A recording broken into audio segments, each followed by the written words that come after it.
माँ की शादी भाग 2। समीर अपनी बिटिया को क्या बनाना चाहता था। समीर के जाने के बाद अकेली मीरा को समझ नहीं आ रहा था कि वह क्या करे। अगर आप भारत से हो तो आप इस चैनल को सब्सक्राइब करके नोटिफिकेशन ऑन कर लें। इसका पहला भाग नहीं देखा तो डिस्क्रिप्शन में लिंक है, एक बार जाके जरूर देखें, तभी आपको पूरी स्टोरी समझ में आ जाएगी। ये बच्ची बहुत भोली है, अपने भोलेपन से कुछ सोचती है या बोलती है। मेरा मानना है कि कोनी ने जो वर्ण किया था आप उससे अधिक प्रशंसा के योग्य हैं। उन्होंने कहा, मैंने चुप रहना ही ठीक समझा। गार्डन और घर बहुत सुंदर है तथा तुमने सजाया भी बहुत सुंदर है। मैंने कौनी की प्रशंसा करते हुए कहा, आंटी इस तारीफ के हकदार तो पापा हैं। उन्हें भी आपकी तरह घर की सज सजा में बहुत दिलचस्पी है। कोनी ने कॉफ़ी, समोसे, रसगुल्ले काफ़ी कुछ हमारे लिए तैयार कर रखा था। दोनों दोस्त ऑफिस के काम के बहाने अपनी अपनी प्लेट लेकर सरक ली।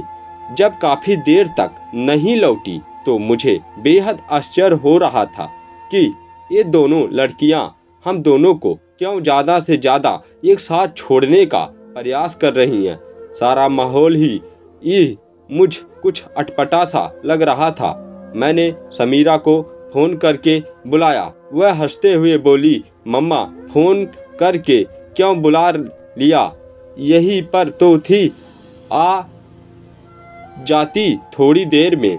तुम मुझे अकेली छोड़कर क्यों चली जाती हो? तुम दोनों भी यहीं हमारे साथ बैठो। ओ मम्मा अकेली कहाँ हैं, अंकल तो हैं ना आपके साथ। लगता है आपकी मम्मा को मेरी कंपनी पसंद नहीं आ रही है। ये शांत हैं एवं गंभीर स्वभाव के हैं, कोनी के पापा ने कहा। अब आज्ञा दीजिए, हम चलते हैं। मैंने विदा लेने हेतु कहा, आंटी अभी रुकिए, आज डिनर हमारे साथ लीजिए।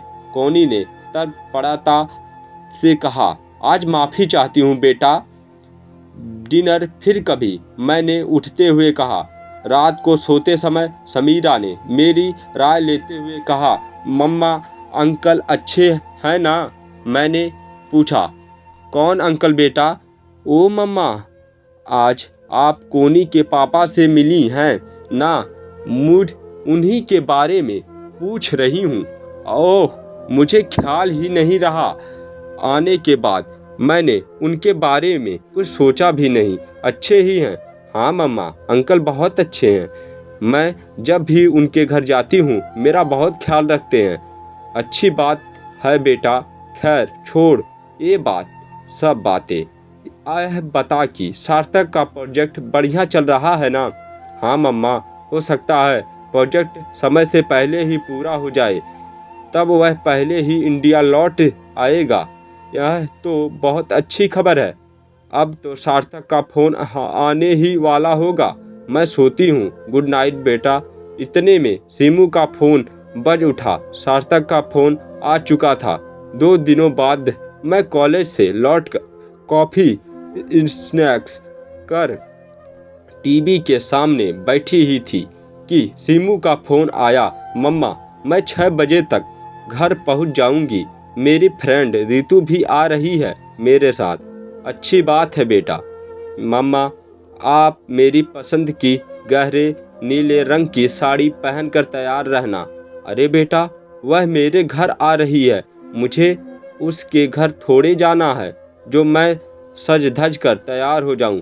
अरे घर पर एक मम्मी जैसी रहती हैं वैसे रहती हूँ। ओ मम्मा प्लीज़ मेरा मन रख लो, सीमू ने आग्रह करते हुए कहा। ठीक है, खाने में कुछ खास बनाना है? नहीं मम्मा, मैंने पिज्ज़ा और कोल्ड ड्रिंक ऑर्डर कर लिया है, वह मेरे पहुंचने के बाद ही पहुंचेगा। आप तो बस तैयार हो जाओ। चल ठीक है बेटा, मैं कोशिश करती हूँ। मुझे थोड़ी खिस्सी हो रही थी सीमू के व्यवहार पर। इस लड़की को क्या हो गया है? यह मेरी सज श्रृंगार के लिए क्यों परेशान होने लगी है? 6 बजे सीमू अपनी सहेली रितु के साथ पहुंच गई थी। साथ ही मेरे हम उम्र रितु के सर्जन भैया भी आए थे। सीमू ने सभी से मेरा परिचय करवाया। हम सभी के साथ साथ पिज्ज़ा का आनंद लिया। दोनों दोस्त कोल्ड ड्रिंक के साथ ऑफिस के काम के बहाने दूसरे कमरे में चली गई। रह गए मैं और रितु के सर्जन भैया। वे अपने बारे में खुद ही बताने लगे। 2 बिटिया हैं मेरी। दोनों की माँ 15 साल पहले गुजर गई थी। माता पिता की भूमिका निभाते हुए दोनों का पालन पोषण किया, उन्हें उच्च शिक्षा दिलाई। अब दोनों अपनी अपनी गृहस्थी में व्यस्त हैं। आप तो बहुत अच्छा किया, बिटियाओं का समय से विवाह कर घर गृहस्थी में बांध दिया। वह तो ठीक है, मैंने तो बिटियों के कारण दूसरा विवाह नहीं किया, किंतु आप अकेलापन बहुत खटकता है, घर काटने को दौड़ता है। मैंने सुझाव देते हुए कहा, आप स्वयं को व्यस्त रखिए, कभी कभी बेटियों से उनके घर जाकर मिल आया कीजिए। मन तो लगाना ही होता है, वरना वह तो उदास हो जाता है। मैं जरा दोनों सहेलियों को देख कर आती हूँ। सीमू के कमरे में दोनों सहेलियाँ गपशप में मस्ती थी। मैंने रितु का हाथ पकड़कर कहा, तुम दोनों भी हमारे साथ ही बैठो। उनके जाने के बाद सीमू 2-4 इधर उधर की बातें के बाद बोली, मम्मा, रितु के भैया बहुत बड़े सर्जन हैं, उनका अपने क्षेत्र में बहुत नाम है। अभी इसका तीसरा भाग बाकी है, तो इस चैनल को सब्सक्राइब करके नोटिफिकेशन ऑन कर लेना।